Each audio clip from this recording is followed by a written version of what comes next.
In a 1992 speech in Tokyo, Singaporean Prime Minister Lee Kuan Yew stated, "What Asians value may not necessarily be what Americans or Europeans value. Westerners value the freedoms and liberties of the individual. As an Asian of Chinese cultural background, my values are for a government which is honest, effective, and efficient." Throughout the 1990s, he and Malaysian Prime Minister Mahathir Mohamad became prominent champions of the concept of Asian values. They argued that Western values, especially those concerning human rights, should not be pushed as a universal benchmark for non-Western societies to aspire towards.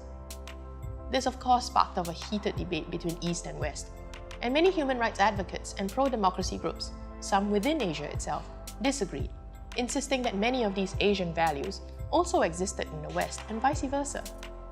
They believed that the debate was less about defending cultural values and more about protecting political power. 2 decades on, the Asian values debate has quietened down significantly on the international front, but it still emerges from time to time. Is Westernization something to be resisted or embraced? What is the core difference between Asian and Western values? And is it time for us to move on from saying that Western culture corrupts Asian values? So, why was there such a big fuss about Asian values in the first place? For that, let's understand what the geopolitical context of the 1990s was like. The 1980s ended with the fall of the Berlin Wall, and it kick-started the collapse of the Soviet Union and the end of the Cold War.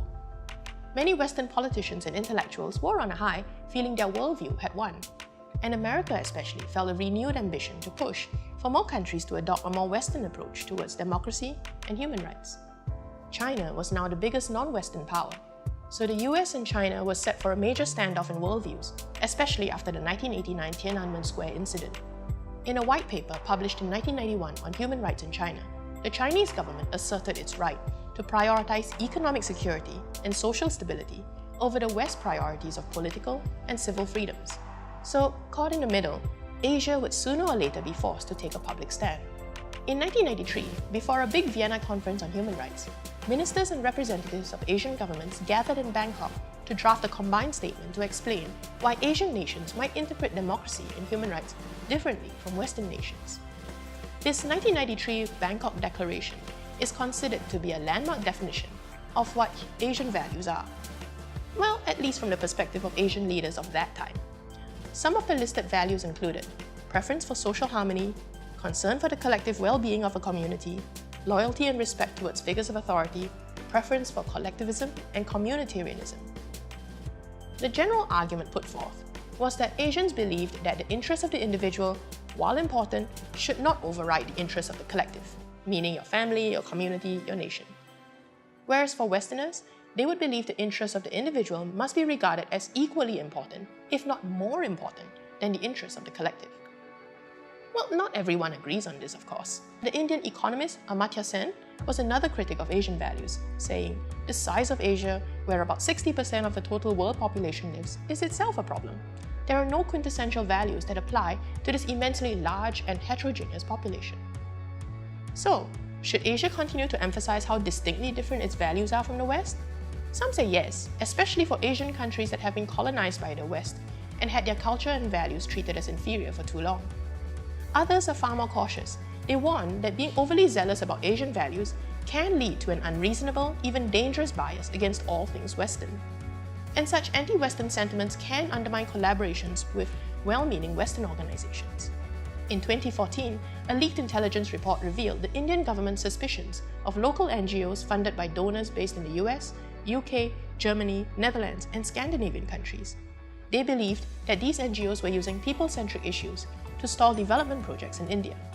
Currently, several reputable charitable organizations in India, such as Compassion International, have been forced to limit their charitable works because of suspicions of Western agenda. So, how do we move this conversation on Western values and Asian values forward? What can we agree on?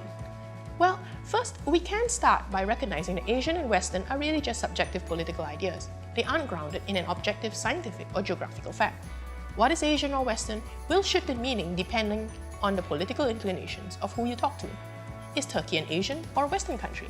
Is a Korean Christian less Asian than a Korean Buddhist? And is an American Muslim less Western than an American atheist? It's really quite subjective. We should also make sure that the call to respect Asian values is not being used as a convenient excuse for a group or a government to oppress people's rights or ignore inconvenient problems.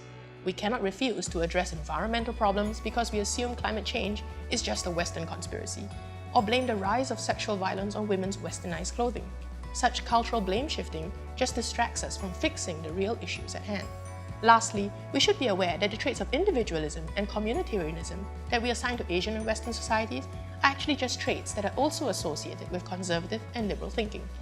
There are liberal Asians in conservative Asian societies, and there are conservative Westerners in liberal Western societies. It's hard to generalize an entire people. So there is no end to the argument over how Asians differ from Westerners in their values. But we could start by agreeing that at least both Asians and Westerners are capable of the human act of valuing something. Our capacity to love and protect something is a sign of our shared humanity. It's a common ground we can start from to work together for our common good. Thanks for watching. For more videos in our Stop Saying series, subscribe to our channel. And if you want to learn more about how the world works, click on the links below this video to get a free trial class at School of Thought or subscribe to our Broader Perspective magazine.